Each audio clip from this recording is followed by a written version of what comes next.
Chapitre 16. Qu'est-ce que saint Jean a annoncé pour l'église de Thyatire, suite. Philippe le Bel est aujourd'hui salué par les fils de Caïn comme le premier roi moderne.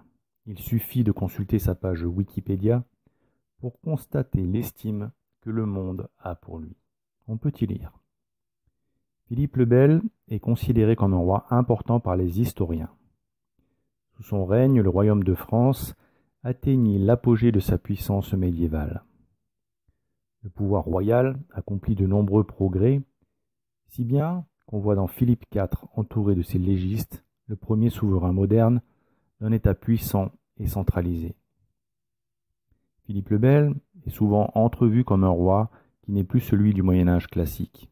Philippe IV apparaît comme un roi symbole d'une rupture avec le passé, particulièrement sur les liens entretenus entre les rois de France et les papes. On pressentit ainsi un roi d'un nouveau type, annonciateur d'une autre époque. Or, fort de cette lecture, ne faut-il pas envisager la modernité de ce roi comme une forme de modernisme avant l'heure? Car qui donna le goût de l'émancipation aux évêques de son pays, les incita à la collégialité, voulut faire primer le concile sur la papauté, proposant même de faire juger et déposer le pape par des évêques? Qui préféra s'entourer de juristes auteurs de thèses impies plutôt que d'hommes pieux? Qui donna des titres de noblesse aux juristes, puis détruisit l'ordre des Templiers, donnant un coup terrible à la chevalerie?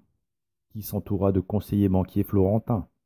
Qui poussa son peuple à s'émanciper de l'autorité pontificale, en n'hésitant pas à lui faire croire que le pouvoir temporel n'était pas soumis au pouvoir spirituel, et que les deux pouvoirs devaient être dissociés sans avoir de compte à rendre l'un à l'autre sur ce qui relevait de leur juridiction, et qui profita de ce que les foules sont généralement guidées par la peur irraisonnée des puissances terrestres pour exciter les peuples de France contre le vicaire du Christ, le roi Philippe le Bel. Ainsi, de nombreux auteurs constatent un affaissement de l'Église au début du XIVe siècle. Et le début de cette crise coïncide avec l'épisode historique où la nation française entière, rangée derrière son roi, s'opposa au souverain pontife et lui dénia l'autorité sur le pouvoir temporel. On peut aussi constater que les prémices du délabrement de la société chrétienne correspondent à l'une des périodes charnières qui relient deux âges de l'histoire de l'Église, période décrite par certains exégètes comme le vénérable Barthélemy Holzhauser ou le révérend père de Montléon. Ainsi, la querelle qui eut lieu entre le lieutenant de Dieu et le vicaire du Christ constitue le début de la période charnière qui mord sur le quatrième et le cinquième âge de l'Église. La question qu'il semble donc judicieux de se poser, c'est celle de savoir s'il y a véritablement corrélation entre les deux événements, le début du délabrement et la contestation du pouvoir temporel pontifical. Pour le découvrir, tournons-nous vers la prophétie joannique, afin de chercher s'il y a une allusion à cet épisode lamentable de l'histoire dans l'Apocalypse, car si tel était le cas, cela nous permettrait d'affirmer que ce refus de reconnaître l'autorité temporelle du pape fut l'un des épisodes majeurs de l'histoire. En effet, si cet événement était annoncé dans l'Apocalypse, cela signifierait que Dieu aurait toujours considéré ce fait historique comme un événement assez important pour nous en avertir, afin que nous en tirions les conséquences. Ainsi, si nous trouvions trace de cet événement dans les prophéties de saint Jean, il nous faudrait mesurer comment cet événement influença de manière durable la vie de l'Église pour en comprendre toute la gravité. Et nous pourrions déterminer pourquoi il initia le début de la crise terrible qui frappe toujours l'Église de Christ et dont nous vivons, espérons-le, les derniers soubresauts.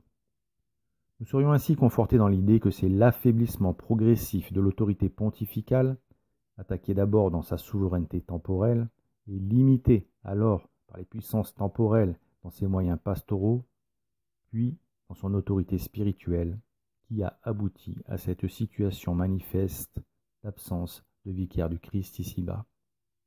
Le terrible châtiment des catholiques du 5e âge de l'Église découlerait alors, assez logiquement d'ailleurs, de leur volonté toujours grandissante de s'émanciper de l'autorité du pape et d'imiter le mauvais exemple des dernières générations de catholiques du 4e âge. Car une fois rejeté l'ordre établi par Dieu, Dieu se retire de la société. Les individus, livrés à eux-mêmes, cherchent aussitôt à s'émanciper de toute forme d'autorité qui oserait leur donner des règles allant à l'encontre de leurs aspirations. Le démon, dont le rôle est d'éprouver les hommes, satisfait de voir que ce qu'il a suscité a pris corps, réclame immédiatement justice. Il demande alors à Dieu: puisque les catholiques ne veulent plus écouter les enseignements du vicaire de votre fils, puisqu'ils dédaignent ses conseils et refusent ce don qui leur est fait pour les aider sur la voie du salut, qu'ils en soient donc privés totalement, et que par un juste châtiment, ils soient livrés aux hommes qui me servent. Châtiment terrible.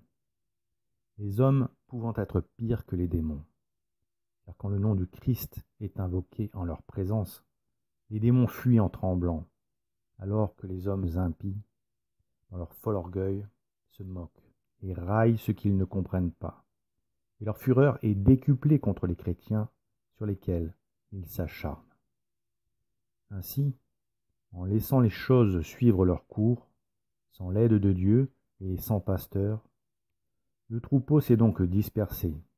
Et pour comprendre notre âge, il convient de remonter aux sources du mal et d'étudier d'abord succinctement l'âge qui le précéda.